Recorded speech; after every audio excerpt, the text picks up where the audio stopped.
Hey guys, welcome back to my channel. This is Chinese with Charlie. 我是 Charlie. In today's video, we're going to talk about two characters indicating questions.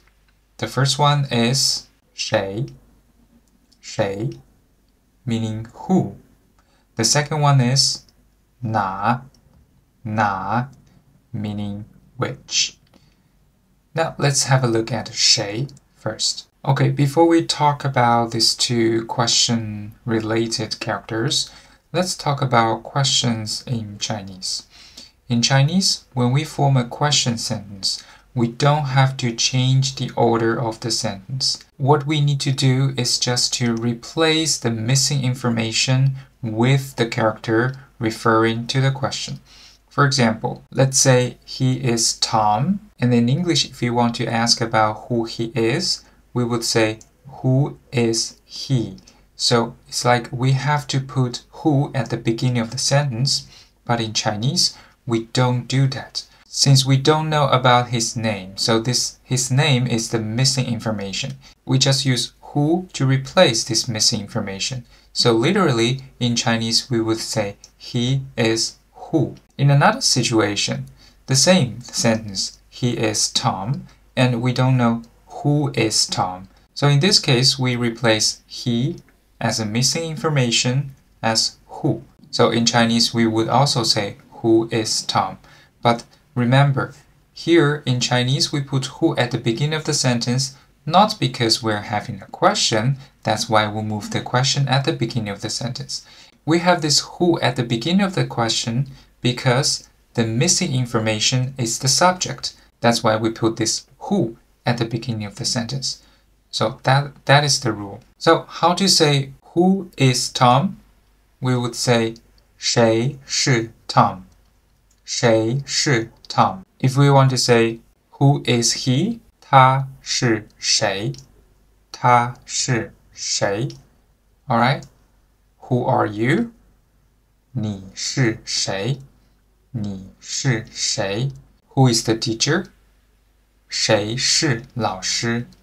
谁是老师? Okay, now let's look at the second character, 哪. 哪 means which one. So before we talk more about 哪 as which one, we need to talk about one thing. That is measure word. What is a measure word? A measure word basically means nothing, but whenever the amount of something is mentioned, let's say one book or two people. So we mentioned how many books are there or how many people are there. Then we have to use a measure word in front of the noun.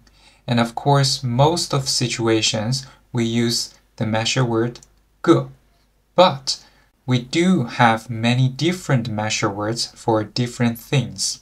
But for now, you just need to remember that when we mention the number of the things, then we have to use a measure word in front of this noun. And then let's come back to 哪, since 哪 means which one. And this one is the number of this thing. That is why we tend to use a measure word with 哪, meaning which one thing. For example, which book? 哪本书? 哪本书? So here in front of 书 we use 本, and 本 means nothing. We just need to use it since this is the measure word for 书.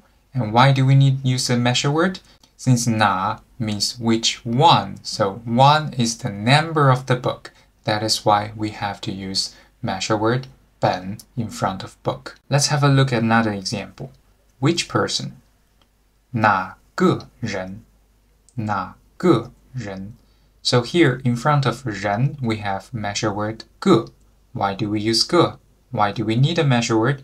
Because 哪 indicates the meaning which one.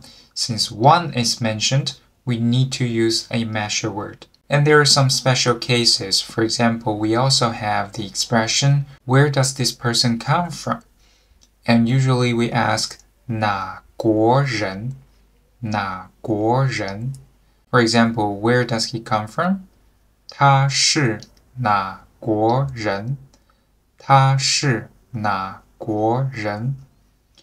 First, we can see in Chinese, we express the same idea with totally different sentence structure. In English, we tend to ask, where is he from or where does he come from? But in Chinese, literally, we would ask, he is which country person? And the second point of this expression is 哪国人. Actually, it's a short version of 哪个国家的人.